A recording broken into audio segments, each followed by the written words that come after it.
Hello and welcome to the Thought for the Week. I'm going to start this morning with rhubarb. Nothing new in that. You might think clergy are always spouting rhubarb, rhubarb, rhubarb, rhubarb. But no, this is the real plant.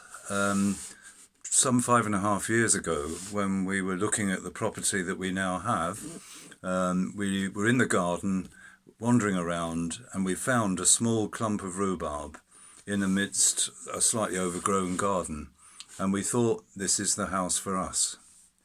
You might think it rather strange to choose that as a determining factor, and there were other things that we liked, of course, but there it was. And over the 5 years, it's yielded variably, shall we say. The first couple of years very well, and then it petered out into a very disappointing yield. Until last year we decided to do something about it. And we dug out quite a bit of what was rhubarb and left one slightly promising clump in the ground, and went and bought another to accompany it in the garden from Newtown Market. And we were told by a very jaunty man who was selling it out of the back of a van, "You'll be eating rhubarb crumble from this in no time at all." So we dug that in, fairly close to, but giving enough space to the one piece of rhubarb we'd kept. In addition to that, we went up to a very generous supplier of well-rotted horse manure, whom we know near here, but we won't say where because, being rather selfish, we'd like to try and keep that more or less to ourselves. Anyway, we dug that in and left it.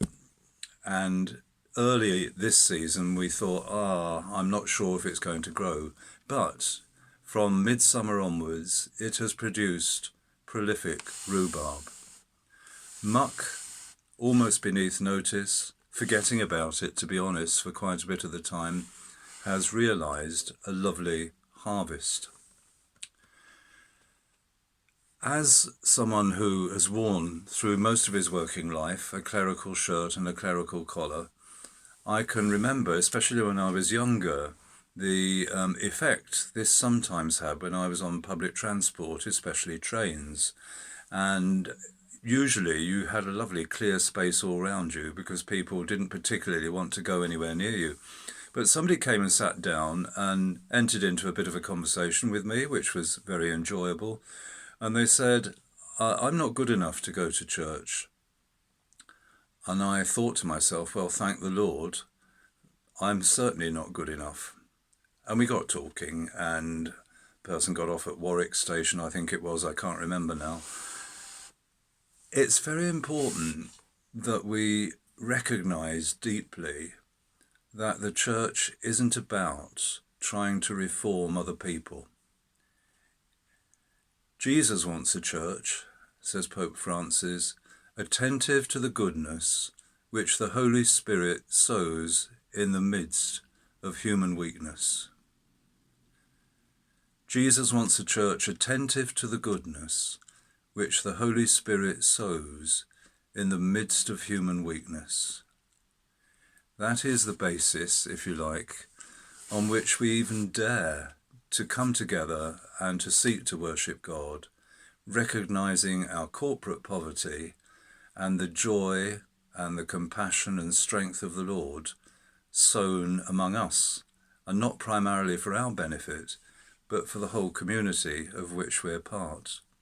A couple of weeks ago, our grandsons came and had some rhubarb crumble and loved it. Pure, unalloyed joy in the kitchen at the prospect of rhubarb crumble.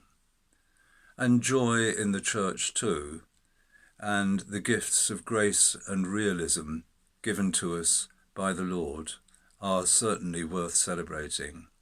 For Paul, one of his first followers, said that the Lord said to him, "My grace is sufficient for you, for my strength is made perfect in weakness."